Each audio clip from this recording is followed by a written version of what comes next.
Vamos, nesse instante, estarmos com os corações abertos, os pensamentos elevados e rogando a Jesus para que nos ampare hoje e sempre, nos dando a sustentação necessária para que possamos vencer as nossas dificuldades, as nossas limitações. Que todos nós possamos sair daqui hoje melhor do que quando chegamos, encarnados e desencarnados. E que nós, a paz do Cristo que esteja conosco, nós possamos levá-la aonde formos. Agradecido pelas oportunidades recebidas, pela casa de Sebastião Marte que tem nos acolhido, é que nós rogamos a Ti, Jesus, rogamos a toda a equipe espiritual desta casa, ao patrono Sebastião Marte e, sobretudo, rogamos ao Pai Misericordioso que nos permita iniciarmos essa atividade da noite de hoje. Que assim seja, graças a Deus. Hoje nós estamos tendo o prazer de novamente receber o nosso irmão Elvésio para que ele possa abordar para nós o tema Cristianismo e Espiritismo. Estejamos atentos. Muita paz para todos. Nós antecipadamente apresentamos a nossa gratidão profunda àqueles que nos dão este prazer enorme, encarnados e desencarnados, de estarem aqui conosco nesta noite. O Dr. Nivaldo já anunciou o tema, Cristianismo e Espiritismo. Existe uma obra, um livro, com este nome, Cristianismo e Espiritismo. Esse livro ele é de autoria do nosso irmão Leon Denis, tem uma tradução dele, feita por um irmão brasileiro, Leopoldo Cirne, e ele já está no mercado aí já há alguns anos, mas o nome é do mesmo jeitinho, Cristianismo e Espiritismo. Se suscitar em alguém a curiosidade para acompanhar o tema, é só procurar o nosso irmão Leon Denis. Os nomes Cristianismo e Espiritismo, eles representam, eu vou utilizar uma palavra nova aqui, segmentos religiosos. Cristianismo e Espiritismo representam segmentos religiosos existentes no planeta, principalmente aqui no Ocidente. E quando nós estamos no centro, buscando o aprendizado em cima do tema, Cristianismo e Espiritismo, fica assim meio como se fossem antagônicos. Como se a doutrina espírita, que o Espiritismo pudesse estar no antagonismo com o cristianismo. Não é verdade, não. Lá mais na frente nós vamos tocar neste assunto, mas a minha língua está coçando e eu não consigo ficar quieto. Não, é impossível a existência do cristianismo sem o Cristo.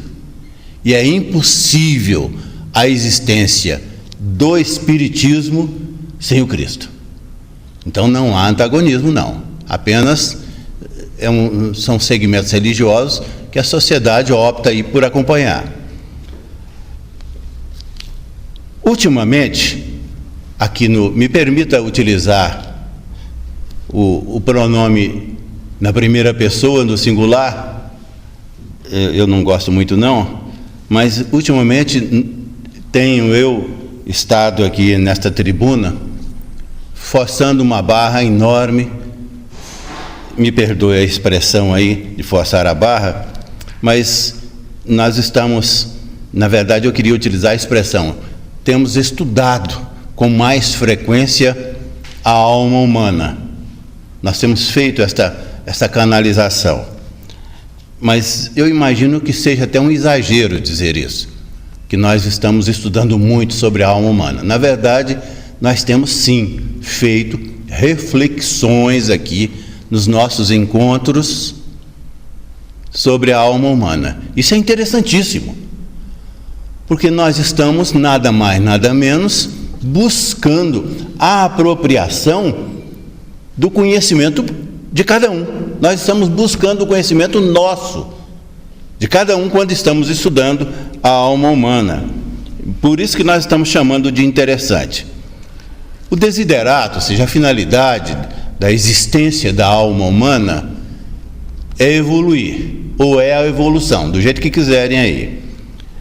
Deus, quando nos criou e colocou aqui no planeta, de forma bem simples, bem ainda numa fase de ignorância, Ele estabeleceu para a evolução da alma humana as regras, as leis, aquilo que é necessário. E são regras, são leis que alcançam a todos nós da mesma maneira. Quando nós tocamos nesse assunto falando desta forma, as pessoas logo já colocam um pé atrás dizendo assim: não, isso não está certo não, porque nós somos diferentes. Somos sim, nós somos diferentes. Mas dentre estas normas que nós nos sujeitamos a elas, tem uma que se chama lei de causa e efeito. Rapidamente, hoje este é um assunto que vira e mexe eu estou tangenciando, mas não é ele não. Então, o que é lei de causa e efeito? Lei de causa e efeito é aquela história que cada um de nós agimos de forma livre,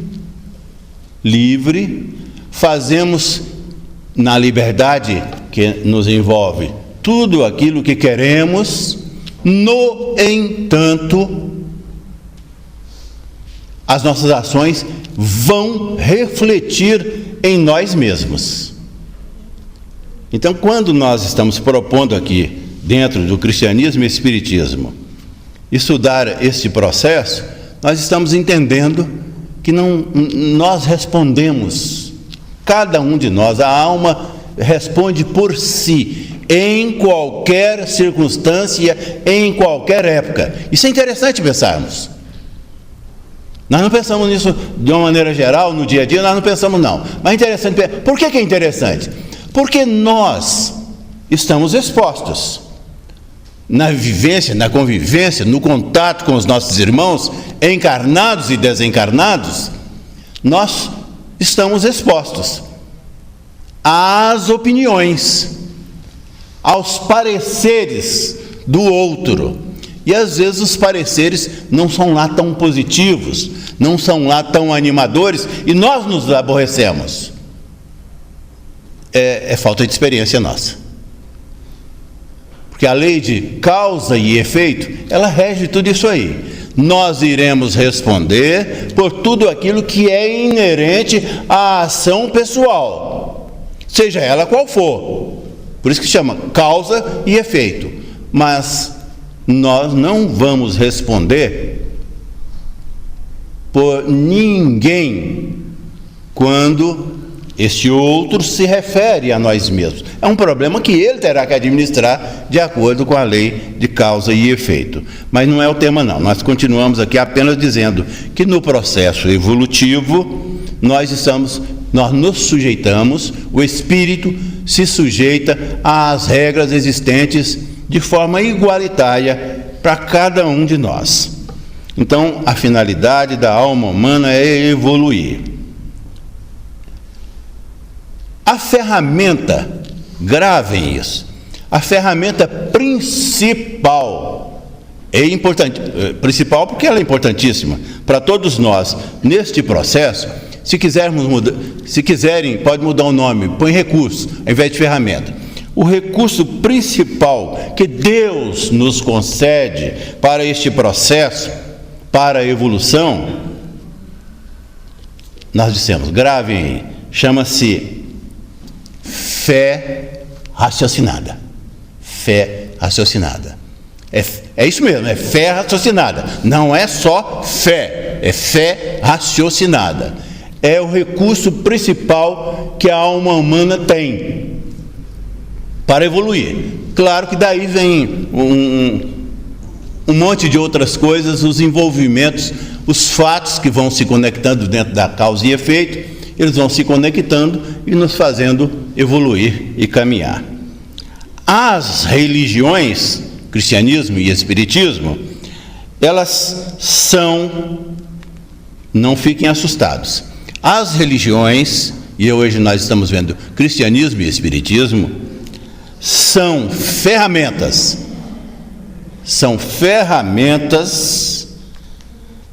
que nós temos para esta finalidade, para a evolução. Mas gravem, é uma ferramenta humana. As religiões, vou repetir aqui, as religiões são ferramentas humanas para que nós alcancemos, ou para que nós vivenciemos o processo evolutivo.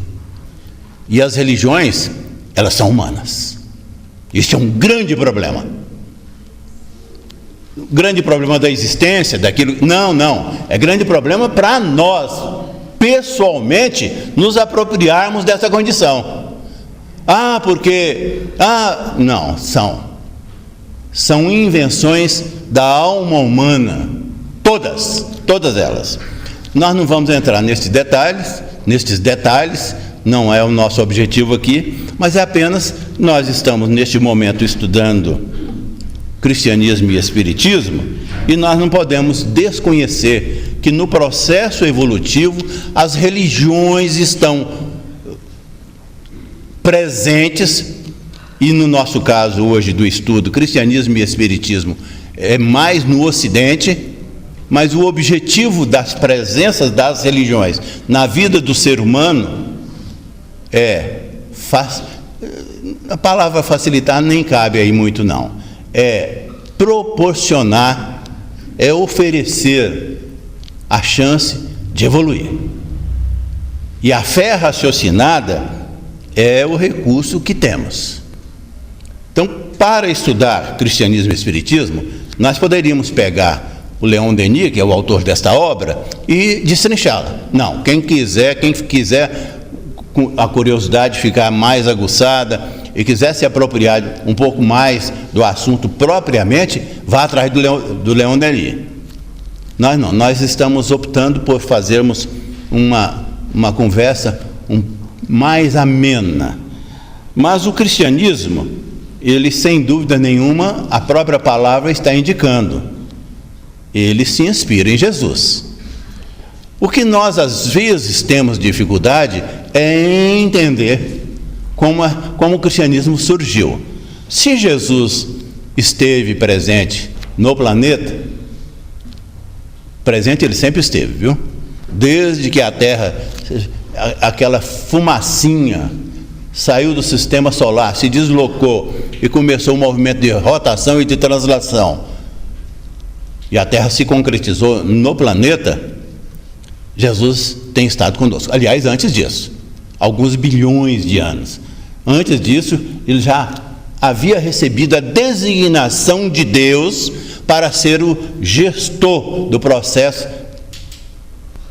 que faria surgir o planeta Terra. Então, quando nós falamos sobre o cristianismo, o que vem na nossa cabeça é que se Jesus esteve presente fisicamente, também é outra discussão boa, mas nós não vamos entrar nesse campo agora não. Se Jesus esteve fisicamente presente no planeta, lá no ano 1, o cristianismo, na nossa cabeça, na concepção, teria que ter surgido ali. Não. Ele não surgiu ali. Ele é criação humana e foi criado lá no ano 300 e pouquinho, quase no ano 400. A sua criação foi política, pelo movimento existente naquele momento, na política da época, na região, e a base do cristianismo foram os evangelhos, Mateus, Marcos, Lucas e João.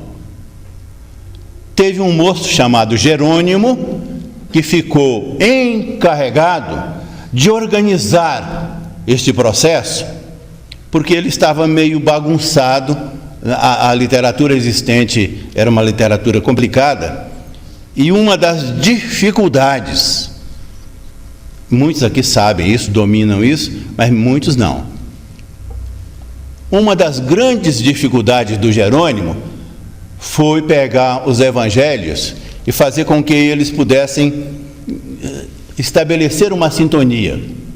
Porque, na verdade, eu estou citando Mateus, Marcos, Lucas e João, que são os 4 que começam o Novo Testamento, lá na Bíblia. Na verdade, o Jerônimo não teve muita facilidade, não. Ele teve que, para chegar a esta conclusão dos 4, Mateus, Marcos, Lucas e João, ele teve que pesquisar uns 80 evangelhos. Estavam ali à sua disposição, e na grande maioria deles, inclusive os 4 citados, eles são repetitivos. São repetitivos por muitas razões. Uma delas, nós, na doutrina espírita, enfrentamos. É o processo, tem uma ciência, no mundo, ela é utilizada muito no mundo jurídico, que se chama hermenêutica. Então, a hermenêutica cuida das interpretações. Isso é um grande problema. O ser humano tem uma facilidade ao contactar com as novidades assim, de interpretar. Fala assim, mas o Kardec, quando elaborou há 160 anos atrás a doutrina espírita, eu estou exagerando aqui, quando elaborou, porque as coisas não são tão simples assim, mas quando ele criou o movimento e começou com o Livro dos Espíritos, depois com o Kardec passou pela mesma dificuldade. Embora os trabalhos, o Livro dos Espíritos, 100% mediúnico, mas ele não teve como, ele não teve escolha, ele ficou sujeito à interpretação. Hoje não foge à regra, não. Nós pegamos um médium, hoje logo que terminarmos aqui, nós vamos aqui em cima conversar com os médiuns. Nós pegamos um médium hoje que é inconsciente, e ele incorpora um espírito para que o espírito fale para nós. A impressão para nós que estamos ouvindo a mensagem é que aquilo ali genuinamente é sim, porque depende da honestidade, da faculdade mediúnica, da honestidade do médium e da honestidade do espírito comunicante. No entanto, a interpretação, ela já está ali envolvida na comunicação do espírito. Então, o Kardec, quando elabora o Livro dos Espíritos, elabora depois o Evangelho ele vai lá no Mateus, no Marcos, no Lucas e no João, e traz da Bíblia, do Novo Testamento, e traz para o Espiritismo, e faz um processo interpretativo. E o que nós temos de interpretação tem 160 anos. Eu, quando estou em casa, com a família, estamos juntos ali, eu fico com um cuidado enorme para me expressar, porque eu já tenho bisneto. Eu e minha esposa, nós já temos bisnetos. Mas, entre os bisnetos, e eu e a Wanda, minha esposa se chama Wanda, nós temos aí um punhado de gerações. E se a linguagem que nós utilizarmos não for uma linguagem, eu vou utilizar a palavra normal aqui, perceptível pela geração mais nova, ele não vai entender. E ele pode ser educado, pode ser o neto educado, o bisneto educado, a nora educado, o genro educado, mas ele vai interpretar. Ele vai interpretar de acordo com a estrutura que ele possui, a estrutura da alma. Nós não estamos falando aqui de intelectualidade, não é só o conhecimento intelectual, é a alma, é a experiência que a alma tem, é aquilo que a alma conseguiu nas várias experiências reencarnatórias, ela conseguiu se apropriar, e principalmente daquilo que está na sua consciência, porque o que está na inconsciência nós não temos acesso. Ou pelo menos esse acesso fácil aqui, de imediato, não. O acesso é um pouco também mais complicado. Mas nós queremos apenas dizer isso, que na interpretação, e as religiões fazem isso, o cristianismo faz, o espiritismo faz, mesmo tendo os 4 evangelhos, só na Bíblia, só para que a Bíblia se estruturasse, o processo interpretativo foi intenso, não só do Jerônimo, não. Jerônimo passou 40 anos para montar a Bíblia, 40 anos, um teólogo, estudioso, ele foi escolhido lá no ano 370, no ano 380, para montar a Bíblia. Foi quando surge o cristianismo, e surge a obra que até hoje ela é uma obra importantíssima para os processos religiosos cristãos, porque existem outras religiões e mais outras religiões que não estão vinculadas ao cristianismo. O cristianismo, nós dissemos bem, no Ocidente ele tem toda uma amplitude aí de presença. Mas continuando aqui a nossa conversa, para falar sobre as religiões. As religiões são as ferramentas que a alma humana tem, estou usando o plural aqui, me perdoe, estou usando o plural, as ferramentas que a alma humana tem para evoluir, utilizando a fé raciocinada. E utilizando a fé raciocinada,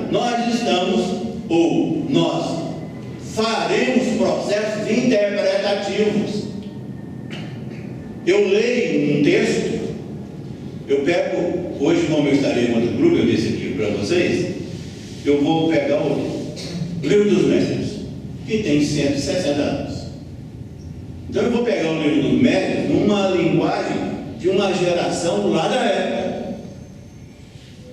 Mas eu não posso fazer com que os meus colegas que estarão comigo na sala recebam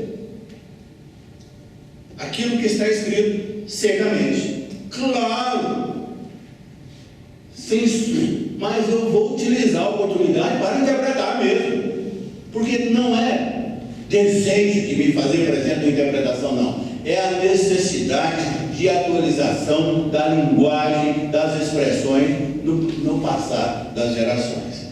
Então, o cristianismo, a religião cristã, ela se inspira em Jesus. E as lições vêm dos 4 evangelhos. E começou lá, oficialmente no ano 360, 370, e foi oficializada pelo Estado romano. Uma religião, ou seja, teoricamente, as religiões não podem ficar à mercê de governantes. Nós estamos acabando de falar sobre o processo interpretativo. Imaginemos nós, os regimes políticos, com a Bíblia na mão, interpretando para o cidadão. Nós já temos problemas em isso. Imagine se assim funcionasse, como em alguns momentos isso existe por aí. Então, o regime político existente na época foi lá e oficializou o cristianismo. Isso já foi um problemão para a época e para agora. Mas nós espíritas, os encarnados que estão aqui me ouvindo diretamente, os encarnados também me ouvindo diretamente, estão pensando aí. E a doutrina espírita? Da mesma forma, do mesmo jeito, da mesma maneira. Ela não está alheia, ela não é algo que foi colocado numa forma para que os espíritas pudessem engolir. É uma literatura existente nas obras espíritas para que nós consigamos, no manuseio, no desejo de apropriação dos conhecimentos diretos do espiritismo, nós façamos isso. Mas e os nossos 40 mil anos de existência de todos nós, quando já estivemos presentes na face do planeta aqui no mínimo umas 400 vezes, E essa bagagem toda que nós acumulamos nesses 40 mil anos, elas vão ficar isoladas só porque estamos fazendo um contato com uma doutrina que só tem 160 anos? Não fica não. Nós estamos conscientes disso, nós fazemos um esforço enorme, a gente chama até de fidelidade à doutrina, mas as nossas células estão aí com a herança nossa, dizendo das experiências que já tivemos lá atrás e daquilo que estamos vivenciando agora. Ou seja, vai haver sempre um processo de, eu vou usar a palavra bem pesada, de interferência nesse processo interpretativo. Aí requer, vamos voltar. Se nós todos aqui, espíritas, temos nas mãos um segmento religioso que não existe sem Jesus, ele não tem como sobreviver sem Jesus, mas mesmo assim nós temos que estar sintonizados com o processo e sintonizados com a alma, com aquilo que nós estamos fazendo agora, mergulhando no passado, mergulhando na inconsciência para nos conhecermos. Nós brincamos da última vez para responder uma pergunta. Ora, quem sou eu? Quem sou eu? Eu sou essa alma que tem que evoluir. Eu tenho que evoluir. Eu posso demorar. E na grande maioria dos encarnados, dos seres humanos, há sim um processo de demora. Mas a evolução ela é inevitável. Ela é inevitável. E para evoluir, uma das ferramentas, das principais ferramentas que temos, chama-se religião. Porque com a religião, eu vou exercitar na alma, estou mostrando para a cabeça, todo mundo, nós imaginamos assim o cérebro, eu estou ao lado aqui de alguém da área, eu não vou nem entrar nos aspectos técnicos sobre o que o cérebro funciona para nós estamos nos referindo apenas à alma humana. Mas eu vou ter que lançar mão da fé raciocinada. Falei em raciocínio, nós pensamos no cérebro, mas aqui nós estamos nos referindo ao cérebro da alma. Não é aos neurônios físicos, não. Nós estamos nos referindo à estrutura que a alma tem. Quando nós falamos de consciência e de inconsciência e dessa experiência toda, para que nos apropriemos daquilo que é cristianismo e que é espiritismo e que é continuidade, o espiritismo tem uma diferença só do cristianismo. Quando Kardec estruturou, ele foi lá, foi cuidadoso, habilidoso, responsável. Ele edita o Livro dos Espíritos, mas diz para todo mundo: isso aqui é uma ciência. É uma ciência.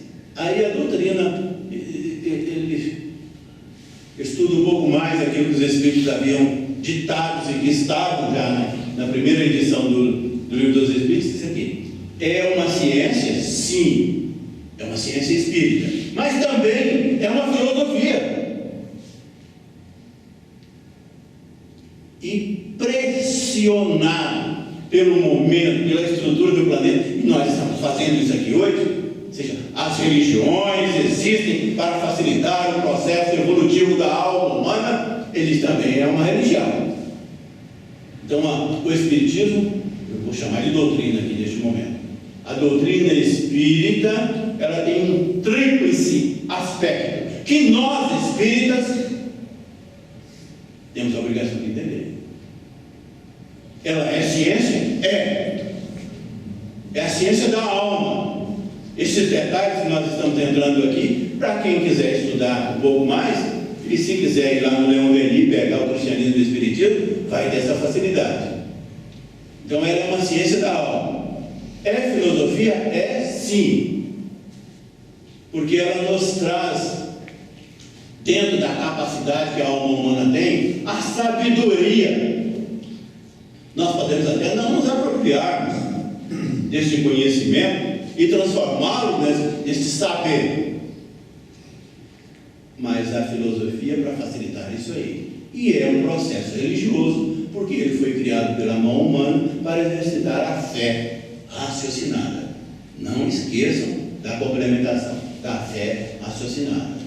A fé sem o raciocínio do espírito, do raciocínio da alma, estamos utilizando isso aí como sinônimos, ela, se for lançada na vida do indivíduo, de forma que a própria vida a estrutura, nós teremos sérios problemas.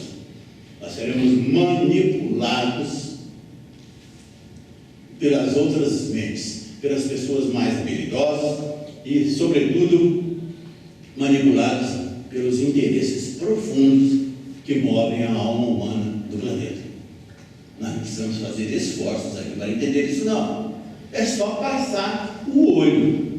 Nós vamos passar. É só chegar em casa, para quem ainda está tendo dúvida, só chegar em casa, ligar a televisão e assistir um pedacinho de um jornal. E em 2 minutos, isso que nós estamos falando aqui se comprova na frente do freguês, sem dificuldade nenhuma.